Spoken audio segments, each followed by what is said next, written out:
Is a true client story, जहां पे आज से 1 साल पहले एक क्लाइंट को 80 लाख के बिजनेस लोन पे 25 लाख की सब्सिडी आई थी, बट आज से 1 महीने पहले, मतलब लगभग उनके बिजनेस शुरू होने के 11 महीने बाद, अब वो सब्सिडी वापस जा रही है। And I will tell you why.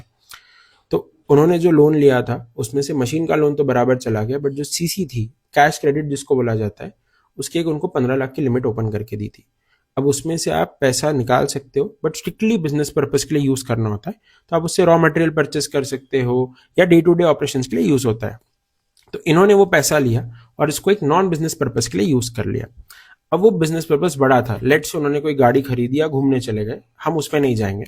और उन्होंने सोचा कि आज से 1 महीने बाद जब पैसा आएगा हमारे पास में, हमने जिनको माल बेचा है उनसे, तो हम ये सीसी में वापस डाल देंगे और साइकिल रेगुलर हो जाएगी वापस। अब जब ये छोटा अमाउंट था, उन्होंने एक बार करके देखा था ये किसी को बिना बताए, जबकि ये स्ट्रिक्टली बैंकिंग नॉर्म्स के हिसाब से नहीं चलता है, तो उस टाइम पे वो ठीक से चल गया। सेकंड टाइम ये अमाउंट बड़ा था और जो उनके वेंडर्स थे, उन्होंने किसी ने क्वालिटी चेक या कहीं से उनको पेमेंट आने में डिले हो गए तो वर्किंग कैपिटल ब्लॉक हो गई। तो उन्होंने बाहर से हाई इंटरेस्ट रेट में एनबीएफसी से पैसा उठा लिया, अनसिक्योर्ड लोन जिसको बोलते हैं।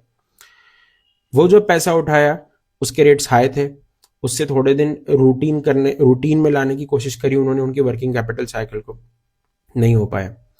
फिर उन्होंने बाहर से कुछ पैसा उठाया हुंडी चिट्ठी से, जो होते हैं प्राइवेट प्लेयर्स, उसके बाद भी नहीं हुआ। अब 6 महीने के बाद में ये इतना बढ़ गया कि उनकी मेन लोन की ईएमआई और सब जगह की ईएमआई डिफॉल्ट होने लग गई। क्यों? क्योंकि उन्होंने मिसमैनेजमेंट कर दिया था जो उनको 15 लाख रुपए की सीसी थी उसका। अब ये बीच में उनको जो बेनिफिट्स मिलने थे, मतलब जो मिल चुके थे, वो भी वापस चले गए, क्योंकि गवर्नमेंट स्कीम्स में अगर 3 साल तक के आपका लोन डिफॉल्ट होता है तो आपकी सब्सिडी लोन अमाउंट से उठा के वापस दी जाती है गवर्नमेंट को। दूसरा, उनकी जो प्रॉपर्टी थी, ऑफकोर्स वो अब ऑक्शन पे जाएगी या वो बेची जाएगी बैंक के पास से, क्योंकि पैसा रिकवर करना है। और तीसरा, फ्यूचर में भी उनको अगर कभी कुछ सेटअप करना है, ये सारे मेस से निकल के अगर वो सोचे मैं सेटअप करना चाहूँ, तो उनको कोई भी बैंक आगे फ्यूचर में कभी लोन नहीं देगा, क्योंकि सिबिल इतना खराब हो चुका है उनका।